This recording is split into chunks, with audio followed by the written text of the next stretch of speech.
ちは言わないで。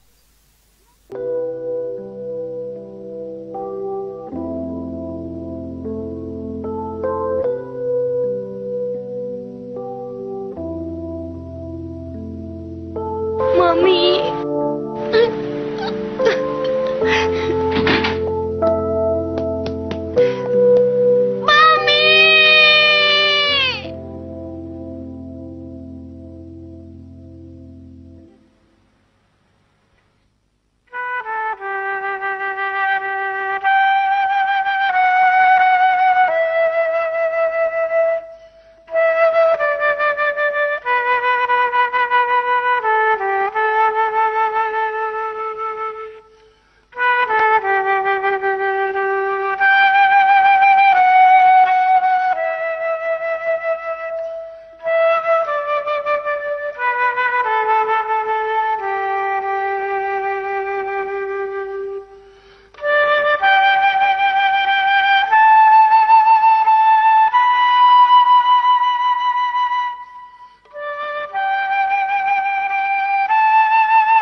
Master Cedric.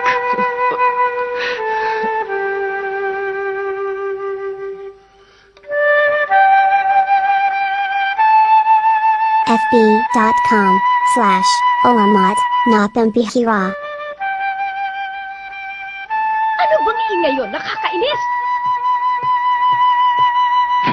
Cedric, itigil mo yan ngayon din! Sorry po.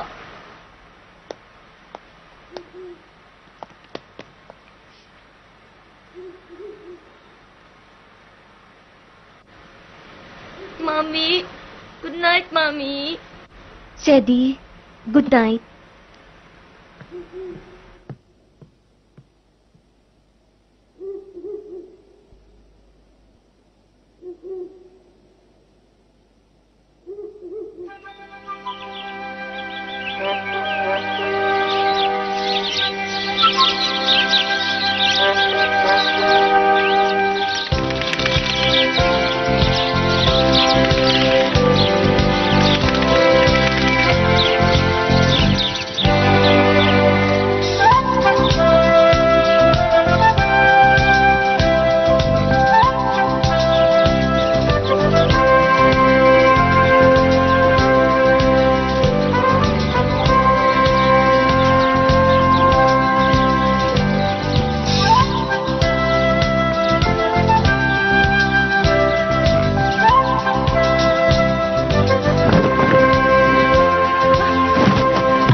Good morning.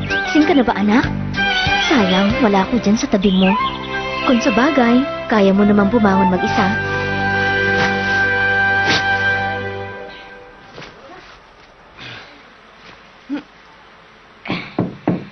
Tuloy! Good morning, Master Cedric. Gising na pala kayo. Good morning, sir. Good morning din ho, Mrs. Melon. Miss Jane. Oh, mag-isa kayong magpapalit ng inyong damit, Master Cedric? Nahihirapan lang ako magkabit nitong butones ko eh. Ako na po, Master Cedric. Wag na, kaya ko na. Tinuruan ako ng mami ko para ako na ang bahala sa sarili kong mag-ayos. Tamo kaya ko? Ay!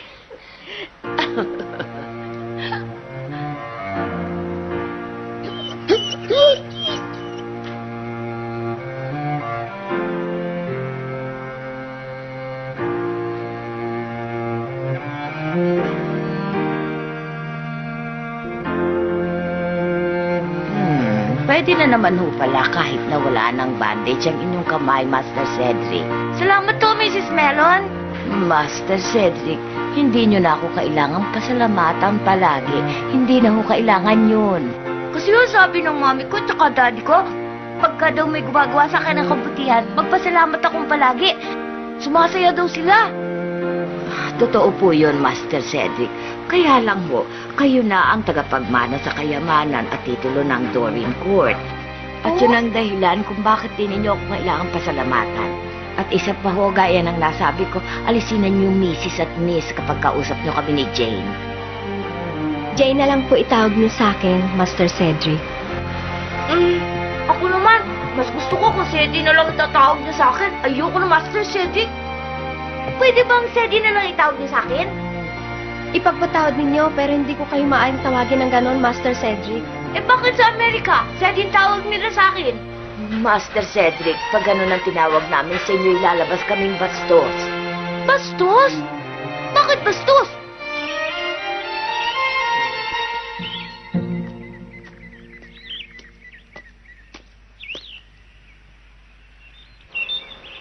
Cedi.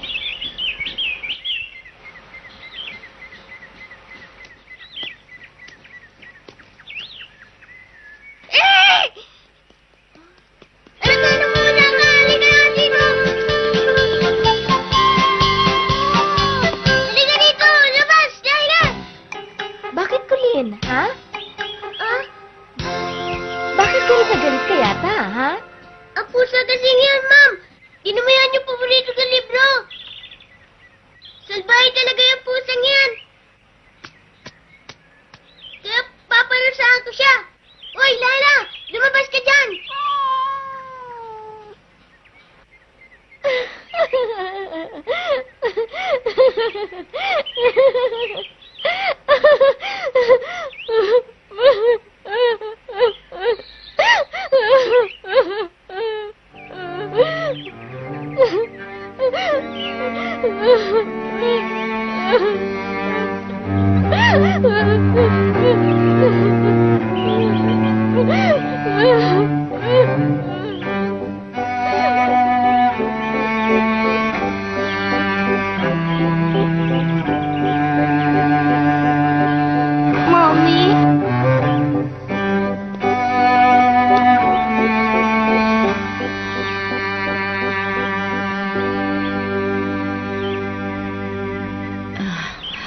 Master Cedric, kailangang simulan na natin ang pag-aaral niyo ngayon. Ho? Pag-aaral ko ngayon? Papasok ba ako sa eskwelahan dito? Gustong-gusto kong pumapasok sa school eh. Ang dami-dami ko kasing kaibigan doon sa eskwelahan namin sa New York. Si Roy, Mickey, Eric, Bob at si Mr. Hobbs. Tsaka yung teacher namin. Ang ganda-ganda po niya at ang bait pa. Dito kaya sa England, ano kaya ang maging itsura ng teacher ko? Master Cedric, hindi ho kayo papasok dito sa anumang eskwelahan. Ho? Ang mga guro ninyo o tutors ang siyang pupunta dito sa inyo sa palasyo. Ha?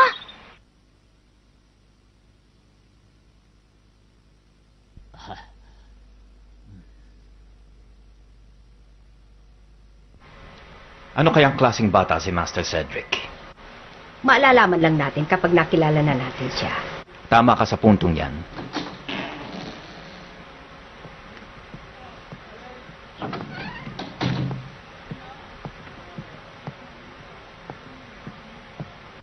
Eto na siya. Ipinakikilala ko sa inyong dalawa si Master Cedric Errol. Ako po si Cedric. Kumusta po kayo? Ako naman si Chamberlain Westlake. Ikinagagalak ko kayong makilala, Master Cedric. Sa akin po ang karangalan. Ako rin po. Kayo po, kumusta po? Ako naman si Elizabeth Tracy. Kinagagala ko rin makilala kayo. Pareho po tayo. Siya, maupo na kayo. Master Cedric, Po? si Mr. Westlake ang magtuturo sa inyo ng pangangabayo, tennis, paglangoy, polo, at lahat ng bagay tungkol sa sports. Saan sport kayo mahusay, Master? Sa baseball? Baseball? Oo, ako ang tagahagis ng bola nun sa amin eh. Kayo, Mr. Chamberlain, ano mo ba ang posisyon niyo sa team ninyo? Third o second base? Kinalulungkot kong hindi pa ako nakapaglaro ng baseball. Kayo, Miss Elizabeth. Hindi rin ho. Dahil ang aking espesyalisasyon ay ang aking mga itinuturo. Sayang naman talaga, oo. Teka, mula ngayon, maglalaro na tayong tatlo ng baseball. Ha? Ngunit Master Cedric, ang nakaplano nating aktibidad ngayon ay ang pangangabayo. Ako? Mangangabayo ko? Teka, Ganun na nga, Master Cedric. May karanasan na ba kayo sa pangangabayo? wala pa. Pero matagal ko nang gusto na subukan yon. Sige, mangabayo na tayo, sir. Ha?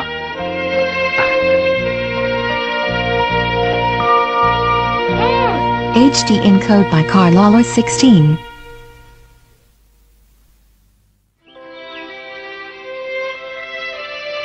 Wow!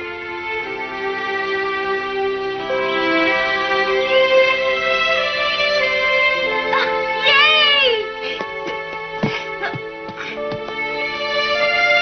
Dito mo ba ako mangangabayo? Dito nga ako, Master. Ay!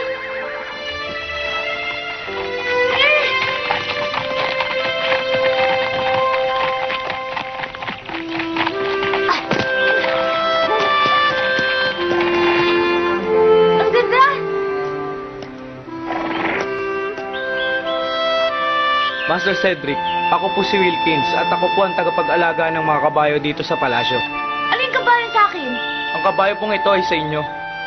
At ito po ang sasakyan nyo, Master Cedric. Wow! Hello, ako si Teddy. Kumusta ka?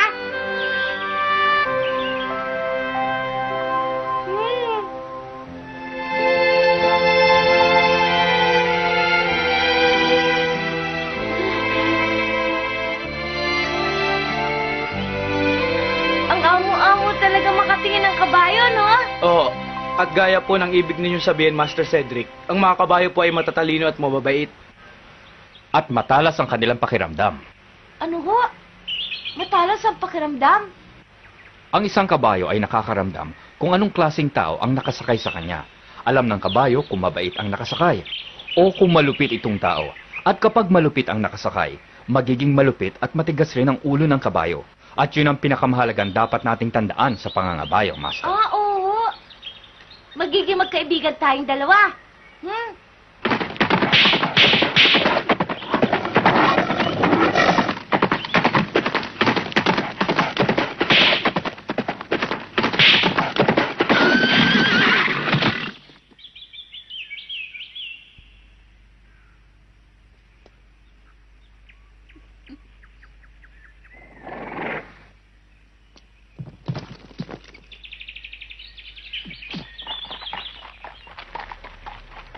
Kung handa na kayo, sumakay na kayo sa kabayo. Sige pa.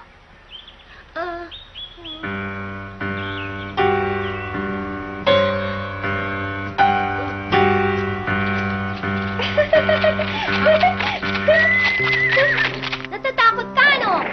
Ba't ako matatakot? Siguruhin mo lang na di ka malalaglag. Duwag! Master Cedric,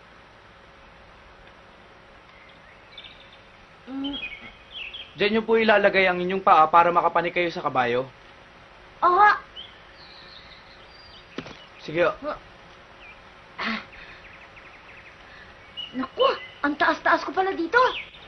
Nay. ituwid nyo po ang inyong likod. Ganito po ba, Mr. Wilkins? Oo, ganyan ho. Handa na ba kayo, Master Cedric? Oo, sir. Wilkins, tulungan mo siya. Oo.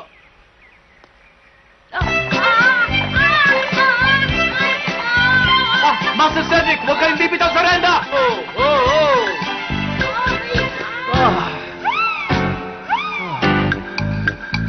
Master Cedric?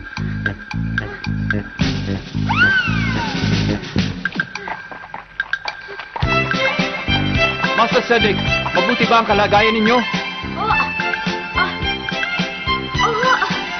Sakit na ang dulot ko.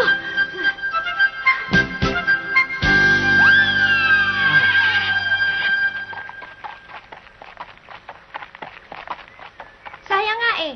Mas nakakatawa sana kung nalaglag ka na lang. Mag-practice ka ng gusto.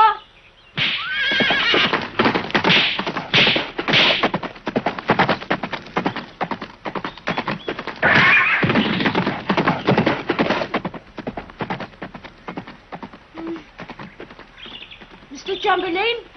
Ano po yon? Sana gusto ko maging kasing galing ni Bridget sa pangangabayo. Kaya nyo yon. At kung palagi lamang kayo mag-ensayo, tiyak kong magiging mahusay din kayo mga ngabayo. Oo, lagi ako magpa-practice.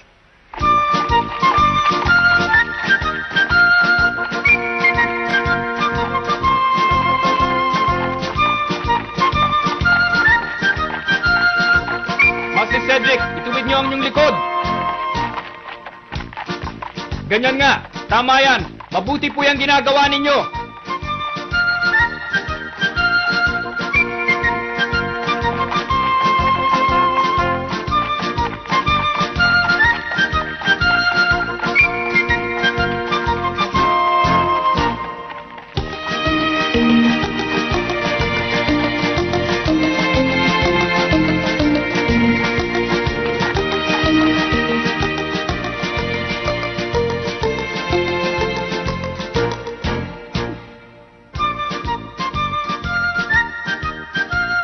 Ano ba ito? 20 minutos na siya ang sabi.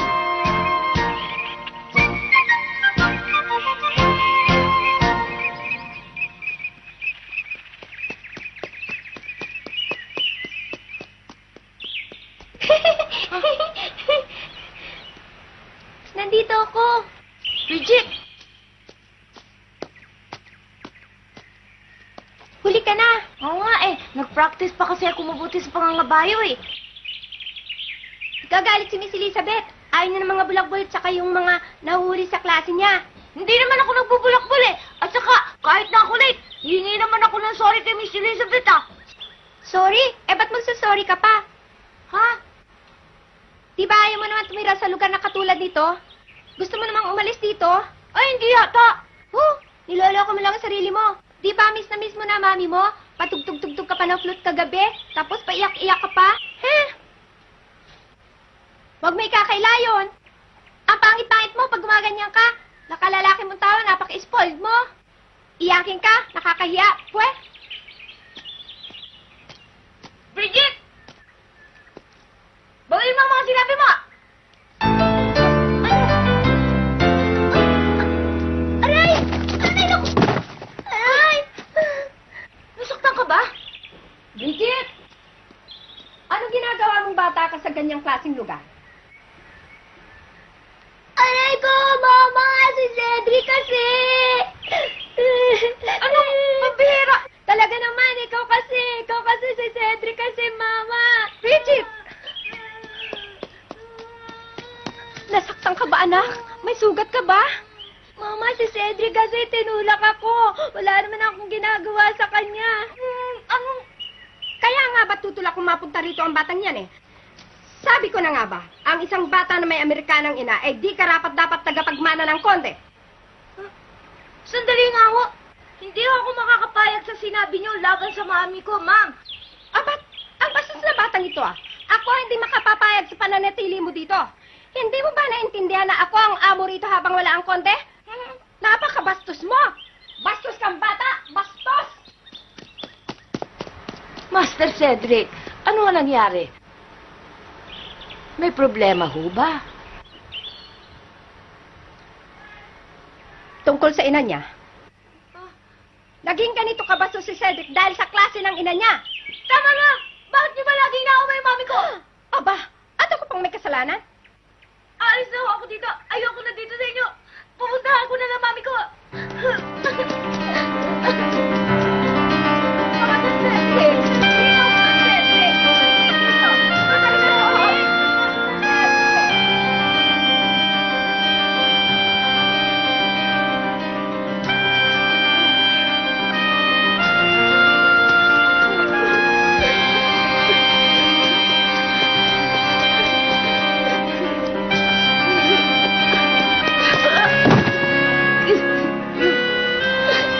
Mga salbahin yun.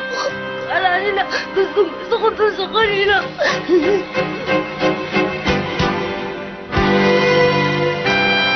Mami ko. Mami.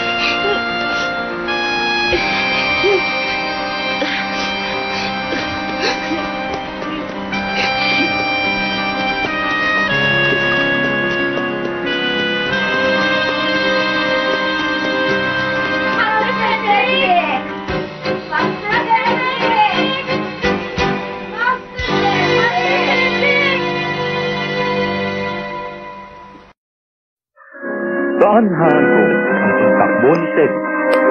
Mawala kaya siya sa malaking kagubatan? Magtagpo kaya sila ni Annie? Abangan bukas ang Ted, ang munting prinsipe.